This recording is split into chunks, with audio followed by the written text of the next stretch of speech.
پھر اپنے علم سے ان کے حالات بیان کریں گے اور ہم کہیں غائب تو نہیں تھے۔ اور اس روز اعمال کا تلنا برحق ہے، تو جن لوگوں کی تولیں بھاری ہوں گی وہ تو کامیاب ہیں، اور جن کی تولیں ہلکی ہوں گی تو یہی لوگ ہیں جنہوں نے اپنے آپ کو خسارے میں ڈالا، اس لیے کہ ہماری آیتوں کے بارے میں بے انصافی کرتے تھے۔ اور ہم ہی نے زمین میں تمہارا ٹھکانہ بنایا اور اس میں تمہارے لیے اسباب معیشت پیدا کیے، مگر تم کم ہی شکر کرتے ہو۔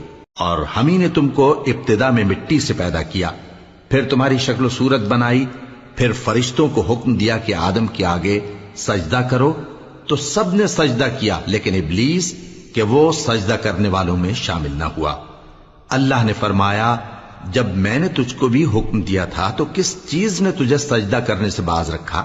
اس نے کہا کہ میں اس سے افضل ہوں، مجھے تو نے آگ سے پیدا کیا ہے اور اسے مٹی سے بنایا۔